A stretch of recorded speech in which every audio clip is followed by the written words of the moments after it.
Ukraine और रूस के बीच जारी वॉर को 3 साल से ज्यादा का समय हो गया है, लेकिन अभी तक युद्ध थमने का नाम ही नहीं ले रहा है। पिछले कुछ समय से अमेरिका दोनों देशों के बीच कॉम्प्रोमाइज कराने की कोशिश कर रहा है और खास तौर पर डोनाल्ड ट्रंप एक मीडिएटर बनकर खुद पीस मेकर का टैग हासिल करने की कोशिश कर रहे हैं। ट्रंप ने कहा था कि अमेरिका का राष्ट्रपति बनने के 1 महीने के भीतर वो वॉर रुकवा देंगे। इससे पहले तो उन्होंने यहाँ तक कह दिया था कि अगर वो प्रेसिडेंट होते तो कभी भी रूस और यूक्रेन के बीच वॉर होती ही नहीं। खैर, युद्ध विराम और एक मिनरल डील करने को लेकर ट्रंप ने हाल ही में यूक्रेन के प्रेसिडेंट वोलोदिमीर ज़ेलेंस्की को व्हाइट हाउस में बातचीत के लिए इनवाइट किया गया। इस दौरान वर्ल्ड मीडिया को भी इनवाइट किया गया था और फिर जो हुआ वो आप सबने सोशल मीडिया और खबरों समाचारों में देख ही लिया होगा। व्हाइट हाउस के ओवल ऑफिस में ट्रंप और ज़ेलेंस्की के बीच तीखी नोक झोंक देखने को मिली। माहौल काफी गर्म हो गया और लास्ट में ज़ेलेंस्की की बेइज्जती कर उन्हें व्हाइट हाउस से बाहर जाने को कह दिया गया। असल में जब से ट्रंप प्रेसिडेंट बने हैं उनका झुकाव रूस की ओर अधिक हो रहा है। जबकि इतिहास के पन्ने पलट कर देखें तो रूस और अमेरिका हमेशा एक दूसरे के आमने सामने रहे हैं, पर ट्रंप और पुतिन की दोस्ती ने जियोपॉलिटिक्स के सिनेरियो को पूरी तरह से बदल कर रख दिया है। ट्रंप न सिर्फ रूस को वॉर में जीतते हुए देखना चाहते हैं, बल्कि वो यूक्रेन और ज़ेलेंस्की को ही वॉर का कसूरवार बता रहे हैं। इतना ही नहीं, वो ये भी बात क्लियर कर चुके हैं कि यूक्रेन कभी भी नाटो का मेंबर नहीं। ट्रंप बार बार ज़ेलेंस्की को अपनी हार मानने के लिए फोर्स कर रहे हैं। अगर कोई मीडिएटर होता तो वो दोनों तरफ की बातें रखता और एक बीच का रास्ता निकालने की कोशिश करता, लेकिन ट्रंप के साथ ऐसा नहीं है। वो तो सरेआम यूक्रेन को धमका रहे हैं और रूस को सपोर्ट कर रहे हैं। और अगर सही मायने में देखा जाए तो ट्रंप को यूक्रेन को सपोर्ट करना चाहिए, क्योंकि यूक्रेन का झुकाव वेस्ट की तरफ रहा है और सारा मसला नाटो की मेंबरशिप को लेकर ही है। ऐसे में बहुत से लोगों के मन में ये भी सवाल आ रहा है कि आखिर डोनाल्ड ट्रंप यूक्रेन से इतनी नफरत क्यों करते हैं? ट्रंप और पुतिन की दोस्ती की वजह क्या है और ट्रंप और पुतिन की दोस्ती का भारत में क्या असर देखने को मिलेगा? आइए पूरे सिनेरियो को समझने की कोशिश करते हैं। सबसे पहले तो ये जान लीजिए कि यूक्रेन और रूस के बीच जो वॉर है उसकी शुरुआत 2022 में नहीं बल्कि 2014 में ही हो गई थी। 2014 में अचानक ही रूस ने यूक्रेन के क्रीमिया वाले इलाके को एनेक्स कर लिया था। इसके अलावा यूक्रेन के कुछ और शहरों में रूस की सेना ने एंट्री की और वहां पर सेपरेटिस्ट मूवमेंट को बढ़ावा मिलने लगा। इसके बाद यूक्रेन ने कहा कि हम अपनी सेफ्टी के लिए नाटो ज्वाइन करना चाहते हैं। अगर यूक्रेन नाटो का मेंबर बन जाता है तो इससे रूस कमजोर पड़ सकता था, क्योंकि उसके बॉर्डर तक वेस्टर्न इन्फ्लुएंस आ जाता। युद्ध का एक और कारण है, असल में 2014 से ही यूक्रेन सहित वेस्टर्न वर्ल्ड में रूस के खिलाफ नफरत बढ़ने लगी थी। रूस ने जब क्रीमिया पर अटैक किया तो पूरी दुनिया में उसे एक विलेन के तौर पर देखा जाने लगा। यूक्रेन को सभी देशों की सिंपैथी मिलने लगी। अमेरिका सहित दुनिया के कई देशों ने रूस पर ढेर सारे सैंक्शंस लगा दिए। इन सब के बीच रूस को अपना पॉइंट ऑफ व्यू रखने का ज्यादा मौका नहीं मिला। हालांकि पुतिन ने कहा कि जिन इलाकों में रूस की आर्मी पहुंची है वहां पर यूक्रेन की सरकार लोगों पर अत्याचार कर रही थी और हमारी आर्मी सिर्फ उन मासूम लोगों को अत्याचार से बचा रही है। 2014 में यूक्रेन के तत्कालीन प्रेसिडेंट यानुकोविच ने कहा कि वो यूरोप के साथ फ्री ट्रेड एग्रीमेंट नहीं चाहते और रूस के साथ अपनी नजदीकियां बढ़ाना चाहते हैं।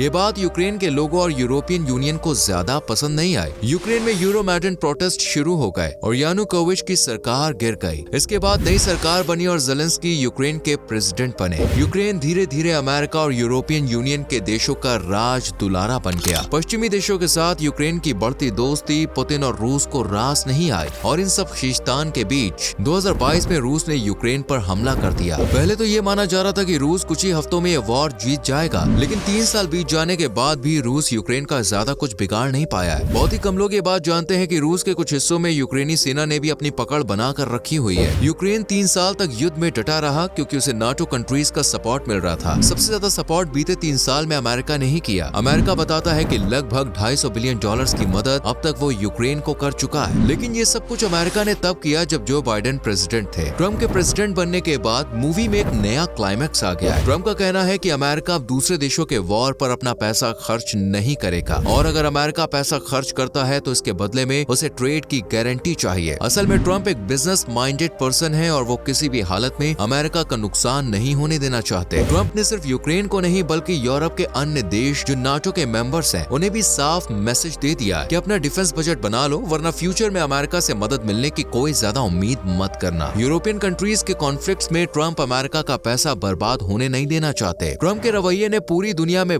भूचाल मचा कर रख दिया है। ट्रम्प और पुतिन एक दूसरे की तारीफ करते नहीं थक रहे। असल में दोनों देशों के बीच कुछ कॉमन इंटरेस्ट है। देखा जाए तो दोनों ही नाटो को खत्म करने की कोशिश कर रहे हैं। पुतिन नहीं चाहते कि रूस में वेस्टर्न इन्फ्लुएंस बढ़े और अमेरिका अपना पैसा फिजूल के कॉन्फ्लिक्ट्स में खर्च नहीं करना चाहता। एक्सपर्ट्स का कहना है कि ट्रम्प के रहते शायद बहुत जल्द अमेरिका नाटो से भी एग्जिस्ट कर सकता है। अगर नाटो से अमेरिका निकल जाएगा तो यूरोप के सभी देश बहुत कमजोर पड़ जाएंगे। खैर इस बात से ट्रम्प को कोई खास फर्क नहीं पड़ता। ट्रम्प और पुतिन दोनों ही अपने अपने देश का फायदा देखते हैं। रूस की पूरी इकोनॉमी ऑयल ट्रेड पर निर्भर है, तो वहीं ट्रम्प ऑयल के प्राइसेस का कंट्रोल अपने हाथ में लेना चाहते हैं। इसके अलावा दोनों नेताओं के बीच एक कॉमन इंटरेस्ट ये है कि दोनों ही लीडर्स यूक्रेन और ज़ेलेंस्की को पसंद नहीं करते। रूस क्यों यूक्रेन से नफरत करता है ये तो समझ में आता है कि दोनों देशों के बीच बॉर्डर को लेकर विवाद चलता रहा है, लेकिन ट्रम्प क्यों यूक्रेन से नफरत करते हैं? यहाँ पर देखिए मामला थोड़ा पर्सनल हो जाता है। ट्रम्प का ऐसा मानना है कि साल 2020 में अमेरिकी इलेक्शन में रिपब्लिकन पार्टी की हार में ज़ेलेंस्की का बड़ा हाथ रहा था। और इतना ही नहीं, ट्रम्प के खिलाफ जो इन्वेस्टिगेशन हुई थी उसमें भी ज़ेलेंस्की का ही हाथ था। 2019 में जब ट्रम्प इलेक्शन की तैयारियों में बिजी थे, उस समय उन्होंने ज़ेलेंस्की को कॉल किया और कहा कि जो बाइडेन के खिलाफ कुछ ऐसा ढूंढ कर उन्हें दे जिससे वो इलेक्शन में बाइडेन को नीचा दिखा सके। ये बात न जाने कैसे मीडिया में लीक हो गई। इलेक्शन में फॉरेन इन्फ्लुएंस लाने के कारण ट्रम्प के खिलाफ कार्रवाई हुई और वो इलेक्शन भी हार गए। इस पूरे मामले में ट्रम्प यूक्रेन और ज़ेलेंस्की को दोषी मानते हैं और इसलिए अब वो किसी भी हालत में यूक्रेन को हराना चाहते हैं। ट्रम्प एक कैमरा पर्सन है, वो जानते हैं कि मीडिया के सामने अपनी इमेज कैसे सुधारी जा सकती है। अगर ट्रम्प यूक्रेन और रूस के बीच वॉर रुकवा देते हैं तो वो एक वर्ल्ड पीस मेकर के तौर पर उभर कर सामने आ जाएंगे। ट्रम्प ये बात भी बहुत अच्छे से जानते हैं कि वो अपने आगे पुतिन को नहीं झुका सकते और न ही वो पुतिन को नाराज करना चाहते हैं। तो अब इस पूरे मामले में यूक्रेन ही रह गया जिसे बलि का बकरा बनकर समझौता करना होगा। प्रेसिडेंट बनने के बाद ट्रम्प कई बार पुतिन से वॉर रुकवाने को लेकर बात कर चुके हैं। सबसे मजे की बात तो ये है कि वॉर रुकवाने की बात सिर्फ ट्रम्प और पुतिन के बीच हो रही थी और इस बातचीत में कहीं भी ज़ेलेंस्की को शामिल ही नहीं किया गया। रूस ने ये भी कह दिया कि उसने यूक्रेन के जिन इलाकों पर कब्जा किया है वो उन्हें वापस नहीं करेगा। साथ ही रूस पर लगे सैंक्शंस हटाने के बीच शायद दोनों लीडर्स के बीच बात हुई होगी और ट्रम्प ने सिर्फ पुतिन की हाँ में हाँ मिलाया है। ट्रम्प बहुत ज्यादा घुमा फिरा कर बात नहीं करते। उन्होंने यूक्रेन से कहा है कि बीते 3 साल में जो भी अमेरिका ने यूक्रेन की मदद की उसके बदले में रेयर अर्थ मिनरल्स की डील साइन करे। यूक्रेन के पास कुछ दुर्लभ मिनरल्स का विशाल भंडार है जिसकी माइनिंग का कंट्रोल अमेरिका लेना चाहता है। इससे अमेरिका को $500 बिलियन का फायदा होने का अनुमान है। ज़ेलेंस्की पहले तो इस डील के पक्ष में नहीं थे। इसके बाद ट्रम्प ने यूक्रेन को दुनिया के सामने बुरा बनाना शुरू कर दिया। ट्रम्प ने कई बार ज़ेलेंस्की को डिक्टेटर कहा, तो वहीं पूरी दुनिया अब ट्रम्प को पुतिन का पपेट कहने लगी है, क्योंकि पुतिन जो बीच बचाव की बात कर रहे हैं उसमें सिर्फ और सिर्फ रूस का ही फायदा है। ट्रम्प ने बातचीत के लिए ज़ेलेंस्की को व्हाइट हाउस में बुलाया। ज़ेलेंस्की पर रेयर अर्थ मिनरल डील को साइन करने का दबाव भी था, लेकिन व्हाइट हाउस में दोनों लीडर्स के बीच गर्मा गर्मी और नोकझोंक देखने को मिली और ये नोकझोंक मीडिया के सामने हुई। एक्सपर्ट्स की माने तो ये सब ट्रम्प की सोची समझी साजिश थी। उन्होंने जानकर ज़ेलेंस्की को उकसाया। जो बात दोनों लीडर्स के बीच बंद कमरे में होनी थी वो बात मीडिया और कैमरे के सामने हुई। ज़ेलेंस्की ने कहा कि फ्यूचर में आपके साथ भी ये सब कुछ हो सकता है, इसलिए आपको सोच समझकर फैसला लेना चाहिए। ट्रम्प को लगा कि ज़ेलेंस्की अमेरिका को धमकी दे रहा है कि भविष्य में उनके साथ कुछ बुरा हो सकता है। बस इस बात से ट्रम्प का पारा गर्म हो गया और उन्होंने ज़ेलेंस्की को अपने एहसान गिनाने शुरू कर दिए। ट्रम्प ने तो यहाँ तक कह दिया कि यूक्रेन के कारण तीसरा वर्ल्ड वॉर हो सकता है। रही सही कसर रिपोर्ट्स के ऊट पटांग सवालों ने पूरी कर दी। बहस के बढ़ने पर कॉन्फ्रेंस को रद्द कर दिया गया और ज़ेलेंस्की को व्हाइट हाउस से बाहर जाने का आदेश दे दिया। इस पूरे मुद्दे पर रूस के एक डिप्लोमेट ने कहा कि ये तो ट्रम्प का बड़प्पन है कि उन्होंने ज़ेलेंस्की को थप्पड़ नहीं मारा। यानी रूस तो व्हाइट हाउस को एक अखाड़ा बनाने की फिराक में था। आग में घी डालने का काम वैसे पुतिन बहुत अच्छा करते हैं और इसलिए ट्रम्प को उनकी स्मार्टनेस पसंद आती है। व्हाइट हाउस से निकलकर ज़ेलेंस्की सीधे ब्रिटेन पहुंचे और प्रधानमंत्री कीर स्टारमर से मुलाकात की। अभी तो फिलहाल अमेरिका ने यूक्रेन का हाथ छोड़ दिया, लेकिन बहुत सारे देश यूक्रेन के सपोर्ट में। यूक्रेन का कहना है कि वो युद्ध विराम तभी करेगा जब उसे सुरक्षा की गारंटी दी जाएगी। इसके अलावा वो किसी भी कीमत पर सीज फायर के लिए राजी नहीं होगा। आगे क्या होगा फिलहाल कुछ भी कहना मुश्किल है, लेकिन जिस तरह से पुतिन और ट्रम्प का रवैया है उसे देखते हुए यही अनुमान लगाया जा रहा है कि यूक्रेन को ना चाहते हुए भी अपनी हार माननी पड़ेगी और ट्रम्प एक पीस मेकर के तौर पर सामने आएंगे। इस पूरे मामले से एक बात बिल्कुल साफ है कि दो देशों के बीच दुश्मनी या दोस्ती जैसा कुछ भी नहीं होता। देश के लीडर्स के बदलते ही उनके डिप्लोमेटिक रिलेशंस भी बदल सकते हैं और हर देश सिर्फ अपना फायदा देखता है। दोस्तों, भारत अब तक रूस और यूक्रेन के बीच एक न्यूट्रल रवैया अपनाता आया है। अगर ट्रम्प और पुतिन की दोस्ती होती है तो यह भारत के लिए चिंता की बात हो सकती है। अभी तक भारत की अमेरिका और रूस दोनों से ही अच्छी दोस्ती है। जब बात ट्रेड की आती है तो अमेरिका और रूस में से जो अच्छा ऑफर भारत को देता है भारत उसके साथ डील करता है। ऐसे कंपटीशन में भारत को थोड़ा सस्ता सामान मिल जाता है, लेकिन अगर पुतिन और ट्रम्प एक हो जाते हैं तो भारत इस तरह की डील से फायदा नहीं उठा पाएगा। खैर, जियोपॉलिटिक्स में फ्यूचर को प्रेडिक्ट करना नामुमकिन सा है। उम्मीद करते हैं कि ये वीडियो आपको समझ आ गई होगी। अगर आपको ये इन्फॉर्मेशन अच्छी लगी हो तो वीडियो को ज्यादा लाइक और शेयर करें। आज के लिए बस इतना ही। चैनल को सब्सक्राइब करके बेल आइकॉन प्रेस कर लीजिए जिससे आने वाली वीडियोस मिस ना हो। Till then bye bye, take care.